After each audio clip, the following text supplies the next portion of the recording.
নমস্কার। ঠাকুরমা স্বামীজি গুরুদেবের শ্রীচরণের প্রণাম জানাই।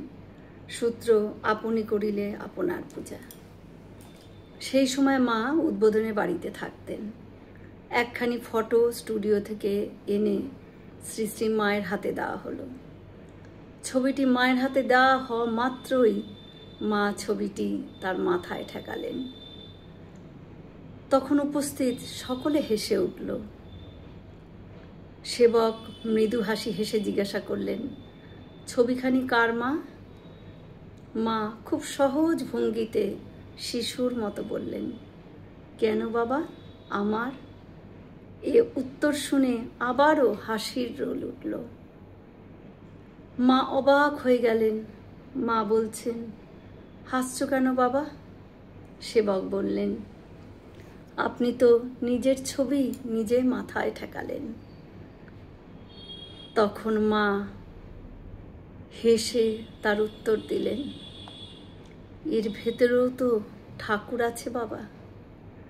এই উত্তর শুনে সবাই নির্বাক।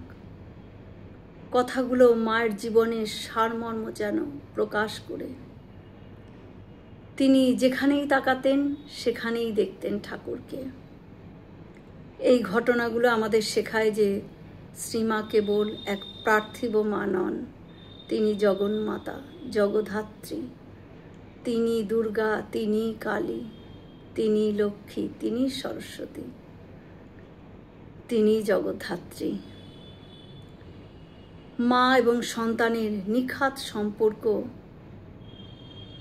গড়ে তুলতে পারি, সেই কারণেই মা সেই ছবিটি তার মাথায় ঠেকিয়েছিলেন।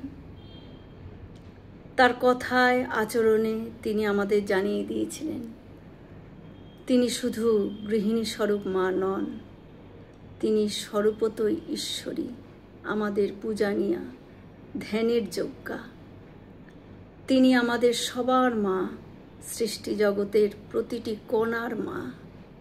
এক জটিল সংসারের মধ্যে তাকে বলতে শোনা যায়, আমার কি মায়া, এক্ষুনি কেটে দিতে পারি, কর্পূরের মতো করে একদিন উড়ে যাব, টেরও পাবে না। তিনি নিজের জীবন জগৎ কল্যাণে উৎসর্গ করেছিলেন। মাঝে মধ্যে ভক্তদের উদ্দেশ্যে বলতেন, বাবা, জগতের হিত করো।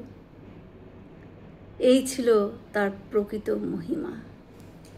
জয় মা শারদা। আমরা সকলে মিলে একসাথে বলি, জয় মহামাই কি জয়, জয় ভগবান শ্রী শ্রী রামকৃষ্ণ দেব কি জয়, জয় স্বামীজি মহারাজ জি কি জয়। হয়তো অনেক ভুল ত্রুটি করলাম, ঠাকুর যেন আমায় ক্ষমা করে দেন। সকলে সুস্থ থাকবেন, আনন্দে থাকবেন। ঠাকুর মায়ের কৃপা দৃষ্টি সকলের ওপর বর্ষিত হোক। শুভরাত্রি।